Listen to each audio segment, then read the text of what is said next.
Hello YouTube family. काफ़ी students मेरे को मैसेज कर रहे थे कि भैया एज क्राइटेरिया का मतलब अपर बोल रहे हैं कि अपर जो क्राइटेरिया है या जो अटेम्प्ट लिमिट है वो लगने वाली है ना। तो देखो भाई, अभी तक ऐसी कोई अपडेट नहीं है कि कोई एज लिमिट या अटेम्प्ट है, ऐसा अभी तक कुछ भी नहीं है। और अगर आता है तो भी वो नेक्स्ट ईयर से स्टार्ट होगा। इस बार अचानक से ऐसा नहीं है कि अचानक से लागू कर देंगे, अचानक से लागू नहीं करेंगे। अगर एज क्राइटेरिया या अटेम्प्ट लिमिट आएगी तो वो नेक्स्ट ईयर यानी कि 2026 से लागू होगी। 2025 के अंदर कोई भी लिमिट नहीं रहेगी। सबसे पहली बात तो ये है, ठीक। दूसरी बात कि जिनकी एज 31 दिसंबर 2025 तक, जिसकी 17 साल एज हो जाएगी, 17 ईयर के हो जाओगे, वो एग्जाम में अपीयर हो सकते हैं। ठीक, इसका मतलब कि आपका जो बर्थडे है वो 30 दिसंबर 2008 से पहले की आपकी डेट ऑफ बर्थ होनी चाहिए। तो 31 दिसंबर 2008 से पहले की अगर आपकी बर्थ डेट है तो आप एलिजिबल हो। सेकंड बात आती है अपने सिलेबस की। तो सिलेबस देखो, सिलेबस का सेम ही है कि अभी जैसे लास्ट टाइम अभी एनटीए ने अपडेट किया था सिलेबस, तो वही सिलेबस है। यानी कि जो आपको पढ़ना है वो सिर्फ न्यू एनसीईआरटी पढ़नी है और कुछ नहीं पढ़ना।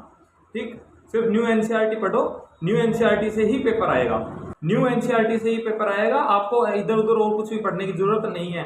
अगर पेपर एनटीए लेती है तो ज्यादा फर्क नहीं आएगा पेपर में। लेकिन अभी जैसे कि आपको पता है कि जो धांधली वगैरह हुई है उसके चक्कर में लोग बोल रहे हैं कि सीबीएसई वगैरह इसका प्रोटेस्ट काफी कर रहे हैं कि एनटीए को हटा के कोई दूसरी एजेंसी को मतलब जो है पेपर लेने की जो रिस्पॉन्सिबिलिटी है वो दी जाए। तो अगर एनटीए रहती है तो पेपर के अंदर ज्यादा फर्क नहीं आएगा, ऐसा ही पेपर रहेगा। लेकिन अगर सीबीएसई के पास आता है पेपर का कंट्रोल, अगर सीबीएसई लेती है तो सीबीएसई का जो लेवल है वो थोड़ा सा ज्यादा रहता है भाई। ठीक है, तो हो सकता है कि पेपर थोड़ा सा डिफिकल्ट हो और हो सकता है थोड़ा आउट ऑफ सिलेबस भी आए। लेकिन सीबीएसई के अंदर वो है कि मतलब पेपर आउट ऑफ सिलेबस नहीं आता था, कोई एक का दुक्का क्वेश्चन भले ही आउट ऑफ सिलेबस डालते थे लेकिन थोड़ा सा लेवल अच्छा रहता था। और जो कट ऑफ रहती थी वो, जैसे कि ओबीसी की अगर कट ऑफ बताऊं मैं, कि जिस टाइम सीबीएसई थी उस टाइम जो कट ऑफ रहती थी वो कितनी रहती थी, लगभग 530 540 के लगभग कट ऑफ रहती थी। ठीक है, तो क्योंकि पेपर उनका काफी लेवल का रहता था, लेवल अच्छा रहता था पेपर का। तो आई थिंक अगर सीबीएसई के पास आता है, रिस्पॉन्सिबिलिटी जो पेपर की है वो सीबीएसई के पास आती है, तो थोड़ा सा पेपर के अंदर अपने को मतलब डिफिकल्टी लेवल जो है वो इंक्रीज हो सकता है। और बात रही 2025 की कट ऑफ की, तो यही है कि अगर एनटीए रहती है तो कट ऑफ इतनी रहने वाली है। ठीक है, कोई थोड़ा बहुत अगर 5-7 नंबर अगर चेंज हो जाए तो हो जाए, बाकी इतनी ही रहेगी। लेकिन अगर सीबीएसई पेपर बनाती है या कोई और एजेंसी पेपर बनाती है और अच्छा पेपर बनाती है तो निश्चित रूप से आपकी जो कट ऑफ है वो लो जाएगी। आज के लिए इतना ही।